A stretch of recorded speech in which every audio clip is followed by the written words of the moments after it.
안녕하세요. 오늘도 반갑습니다. 여러분 모두 잘 지내고 계신가요? 여러분이 잘 지내고 계시다면 저도 잘 지내고 있습니다. 오늘은 잠언 효과 5번째 시간 잠언 5장입니다. 잠언 5장의 주제어는 입술입니다. 세 가지 종류의 입술이 등장합니다. 2절에서 나의 입술, 3절에서 음료의 입술, 7절에서 하나님의 입술이 등장합니다. 이것을 좀 위치를 정한다면 왼쪽에는 음료의 입술, 오른쪽에는 하나님의 입술, 그리고 그 중간에 나의 입술을 배치해 놓고 생각해 보겠습니다. 음료의 입술에서는 달콤한 꿀이 나오고 하나님의 입술에서는 쓴 약과 같은 지혜가 나옵니다. 이제 중간에 있는 나의 입술이 어느 쪽 입술과 입맞춤하는가 하는 것이 곧 신앙이고 삶이라고 할 수 있겠죠. 좀 극단적인 예를 들어보겠습니다. 지금은 다 사라졌지만 예전에 사창가에 보면 젊은 여인들이 쉬어가세요 하면서 사람들을 유혹합니다. 2000년 전에도 신전 근처에 가면 많은 여인들이 쉬어가십시오 라고 하는 소리로 사람들을 유혹했을 것입니다. 이러한 시대에 살았던 예수님께서 이런 말씀을 하십니다. 수고하고 무거운 짐진 자들아 다 내게로 오라. 내가 너희를 쉬게 하리라. 예수님께서도 쉼을 주시겠다고 약속하고 있는 것입니다. 왼쪽의 쉼은 달콤하고 꿀 같은 입술에서 나오는 유혹이고 오른쪽 쉼은 십자가라는 투박하고 무거운 초청입니다.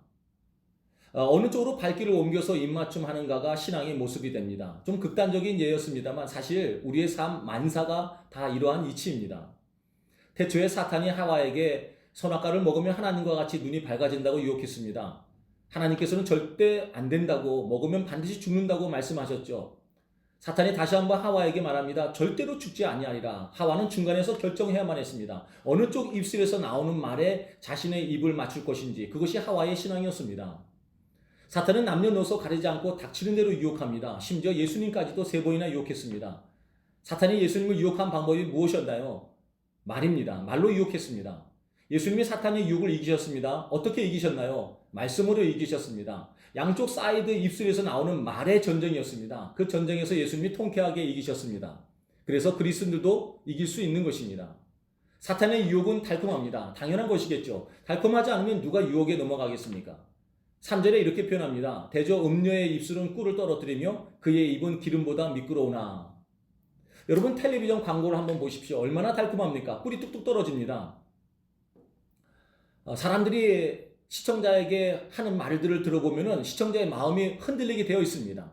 지금 당장 사지 않으면 안 될 것 같은 그런 강박감을 받게 됩니다. 저도 며칠 전에 청바지 3벌을 59,000원에 샀습니다. 지난번에 사지 않았냐고요? 그건 겨울 청바지였습니다. 그녀도 그렇게 말하더군요. 겨울 청바지 입고 봄을 맞이할 수 없지 않습니까? 저도 모르게 아멘하고 말았습니다. 사실 이런 광고의 유혹은 큰 문제는 아닙니다. 조금 더 큰 문제는 칭찬입니다. 사람들의 칭찬이 얼마나 무서운 유혹인지 모릅니다. 칭찬을 들으면 기분이 좋습니다. 칭찬을 싫어할 사람은 없겠죠. 그러나 절대 우리가 잊지 말아야 할 것은 그 칭찬의 내용이 절대 내가 아니라고 하는 것입니다. 칭찬을 들으면 우선 감사한 마음으로 기쁨을 누리십시오. 그리고 바로 시간으로 따지면 5분이 넘지 않으면 좋겠습니다. 5분 안에 겸손하게 자신의 마음을 붙잡고 미끄러지지 말아야만 합니다. 칭찬을 못 들으면 살맛 안 나는 그런 사람들은 참 위험한 것입니다. 가장 위험한 유혹은 종교적인 유혹입니다. 요즘 신천지로 난리인데 왜 멀쩡한 사람들이 그런 사이비에 빠질까요? 달콤한 말 때문입니다. 목사도 위험의 요소입니다. 하나님의 말씀을 온전하게 전해야만 합니다. 사람들이 듣기 좋아하는 꿀 같은 말만 전하면 사탄에게 쓰임받는 꼴이 되고 말 것입니다. 그리스도인은 예수님 믿으면 만사형통이라고 하는 이 말을 유혹으로 던지면 안 됩니다. 참된 그리스도인은 십자가의 길, 좁은 길을 가는 사람들입니다. 그래서 예수님 믿으면 오히려 고난이 더 많아지는 길입니다. 그 말을 분명하게 할 수 있어야만 합니다. 물론 사람들이 싫어하겠죠. 그래도 그것이 진리입니다. 뭉크의 절규라는 작품을 여러분 다 아실 겁니다. 그 작품 속에 있는 소년이 절규하는 것처럼 보입니다. 그러나 사실은 이 작가 뭉크가 세상으로부터 들려오는 절규를 듣고 놀라는 모습을 표현한 것이라고 합니다.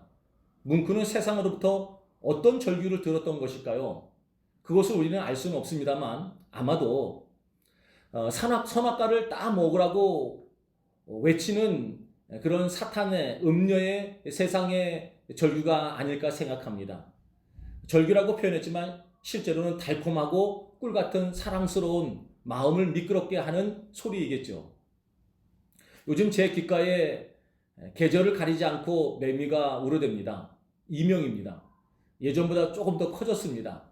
그러나 익숙해서 크게 문제는 되지 않고 있습니다.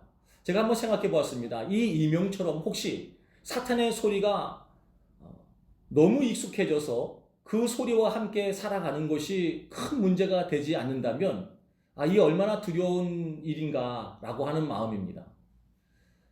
잠언에서 이야기하는 지혜가 무엇입니까? 하나님의 입술에 내 입술을 맞추는 것입니다. 즉 하나님의 말씀을 듣는 것입니다. 하나님의 말씀을 싫어도 억지로라도 아무리 써도 먹는 것입니다. 그러면 나중에는 그것이 내 몸에 내 삶에 약이 되고 참 기쁨이 된다는 것을 받아들이는 것. 여러분 그것이 지혜입니다. 그러면 하나님께서 주시는 선물이 있습니다. 15절 이하에 보면 샘물이 내 가정 밖으로 넘쳐나지 않게 하라고 하는 좀 어려운 말씀을 주셨는데 그것이 무슨 의미인가 하면 하나님이 우리에게 주신 축복과 은혜가 있습니다. 그것을 놓치지 말고 온전히 누리게 해 주신다고 하는 약속의 말씀입니다. 하나님이 주신 은혜와 복을 충분하게 풍성하게 넘치게 즐기며 기뻐할 수 있게 해 주신다는 약속입니다. 류시화라고 하는 시인이 이런 멋진 말을 했습니다. 그대가 곁에 있어도 나는 그대가 그립다. 참 멋진 표현이죠. 이 시대를 반영하는 그러나 위험한 시라고 생각합니다. 먼저는 듣기에는 참 좋습니다. 꿀 같습니다. 그대가 곁에 있어도 나는 그대가 그립다.